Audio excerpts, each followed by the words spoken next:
Hola, bienvenidos a este nuevo video en que seguiremos hablando de balance de momentum en la envoltura y en este caso siendo un problema ya no en coordenadas cartesianas, que era el problema de flujo de un fluido entre dos placas paralelas, sino en este caso el problema 2.3 o el ejemplo 2.3 del libro de Introductory Transport Phenomena de Bert Stuart Lightfoot y Klimberg, que es el flujo a través de un tubo en el que hay que hacer un balance de envoltura, esta vez en coordenadas cilíndricas, y el hecho de ser en coordenadas cilíndricas trae una pequeña complicación con unas áreas respecto del balance en coordenadas cartesianas. Entonces el objetivo de este video va a ser enfocarnos en mostrar ese problema, qué consiste y cómo se resuelve, debido a que mi experiencia docente muchos años pues he visto que siempre suele generar confusión a los estudiantes. Entonces bienvenidos a este video.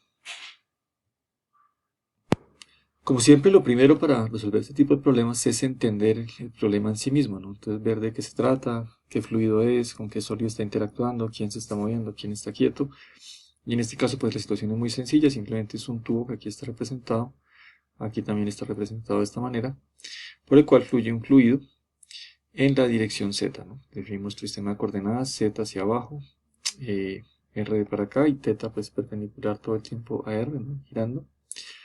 Por lo tanto, a partir de ahí definimos pues, nuestro perfil de velocidad supuesto, que es lo primero que hay que hacer. Pues, ¿qué componentes de la velocidad van a existir? Pues solamente la componente z de la velocidad, no va a haber componente r de la velocidad, no sale el fluido desde el centro hacia afuera, tampoco está girando para que haya componente θ, no hay componente θ de la velocidad, y bz sí va a existir y va a depender de r.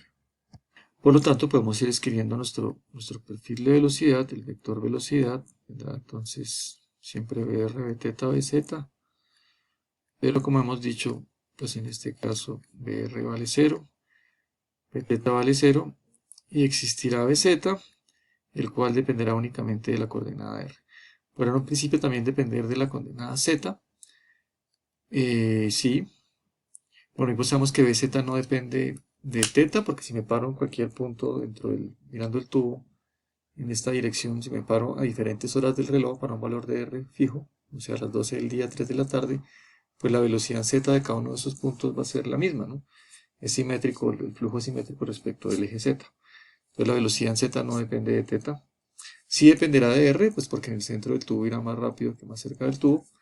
Y de Z podría depender en un principio, entonces podría ser Bz que depende de R y de Z, pero por esos problemas de balance de momentum en la envoltura, se requiere que solamente exista una componente de la velocidad y que exista de una sola otra componente, en este caso Bz de R. Tampoco puede depender del tiempo. No hay dependencia del tiempo porque es un problema en estado estacionario. Estamos considerando que es un problema en estado estacionario. Entonces ya con estas suposiciones de nuestro perfil de velocidad podemos continuar adelante con nuestra solución del balance de envoltura. Del mismo modo tenemos que hacer la suposición inicial respecto de la presión. Y bueno, la presión por las mismas razones que la velocidad pues no va a depender de θ. El problema es simétrico respecto del eje Z, entonces lo que pasa a diferentes valores de θ para un valor de R constante pues no va a cambiar, la variable no va a depender de la coordenada θ. Entonces P podría en un principio depender de R y de Z, de pronto después esa dependencia se elimina en alguna de las dos, pero bueno, inicialmente podemos dejarlo establecido de esta manera.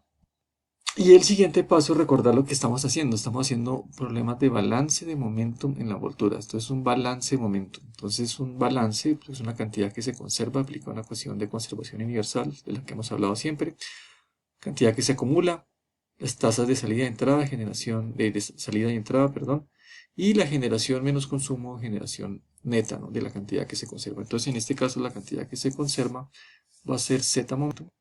Y digo z momentum porque, pues, aunque lo que se conserva en el universo es el momentum, pues en este problema, al haber solamente componente z de la velocidad, entonces lo que se va a conservar es z momentum.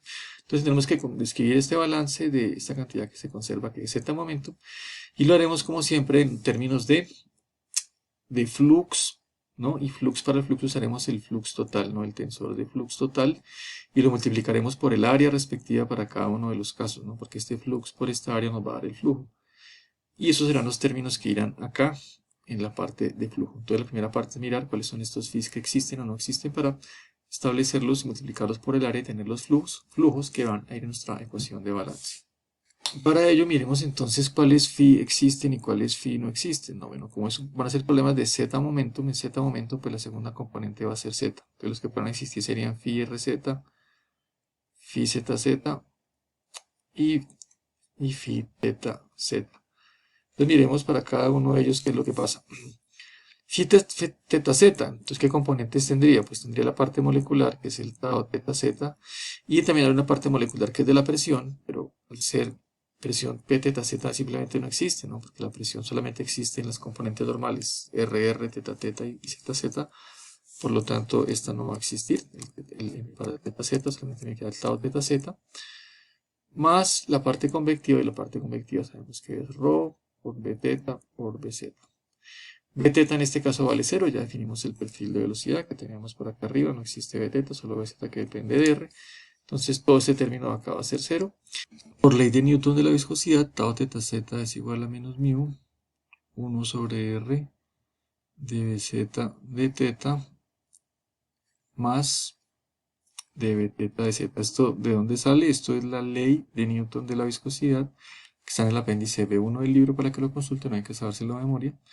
Sacan de ahí del apéndice B1 del libro, ley de Newton de la viscosidad para coordenada cilíndrica, la componente de tau θ z vale esto, y en este caso va a ser 0. ¿Por qué? Porque Bθ no existe, no hay componente θ de la velocidad, por lo tanto tampoco existen sus derivadas, y aunque existe Bz, pues Bz depende únicamente de R, no depende de θ, entonces este valor también va a dar 0 acá, de modo que el tau θ z va a ser 0 y no lo tendremos que tener en cuenta en nuestro balance de momentum en la envoltura en este caso. Por otro lado, el phi rz pues será igual a tau rz, por las mismas razones discutidas anteriormente para tau θ z, no hay término de la presión, solamente me queda el término convectivo. Rho Br Bz, como no existe Br, pues todo este término acá cero, me queda solamente el tau Rz para este caso, que ya lo miraremos después cómo queda con ley de Newton, pero sí va a existir. Y para el tau θ z, pues existirá, el phi θ z, perdón, existirá tau zz más presión, en este caso si tenemos el término de la presión, es zz más ρ por bz por bz. Bueno, y una vez aclarados estos términos, pues entonces ahora sí podemos irnos a nuestra ecuación de balance de momentum en la envoltura, que es esta ecuación de acá.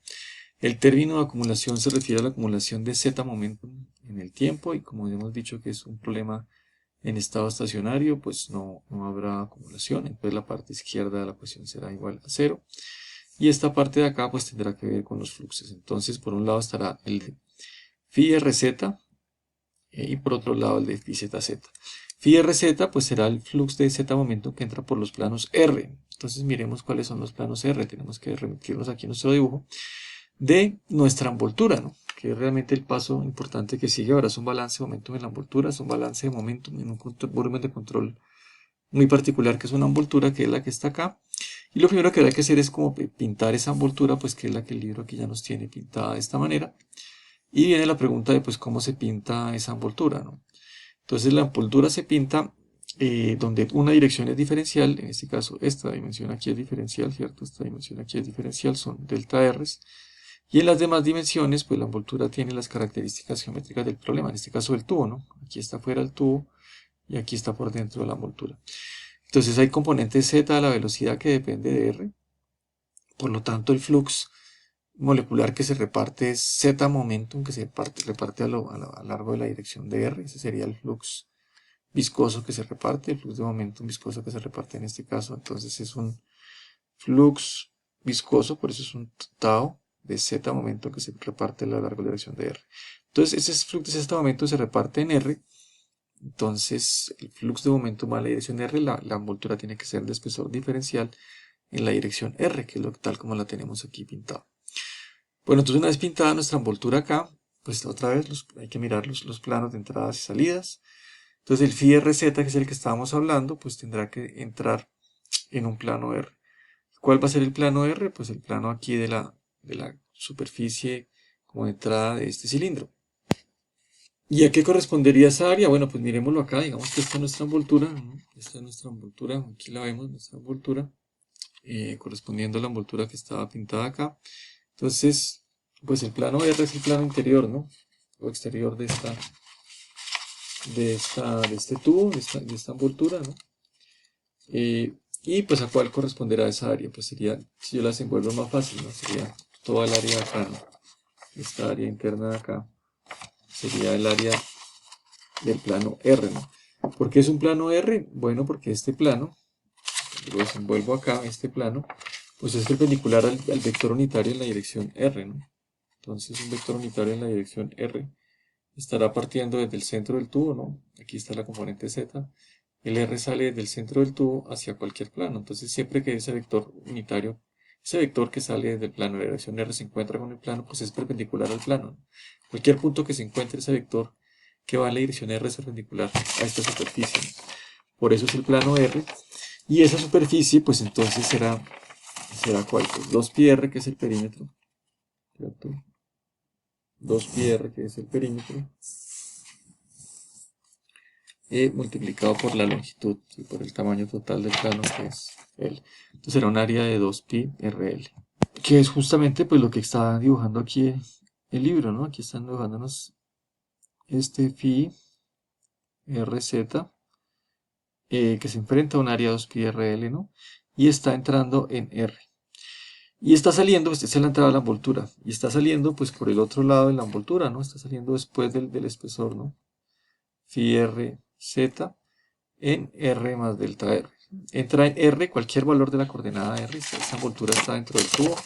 Estará el tubo por fuera y la envoltura por dentro. Y en cualquier valor de R pues se ubica la envoltura. Entonces llega aquí, la entrada corresponde a un valor R cualquiera, pero si entró a este valor R, pues la salida sí es en R más delta R, ¿no? Entonces es el espesor de la envoltura. Y bueno, y para convertir este flux de salida, phi rz de salida en R más delta R flujo, tocará multiplicarlo por un área, ¿no? ¿Por cuál área? Pues el área de salida, ¿no? Que en principio uno pensaría que es como la misma, ¿no?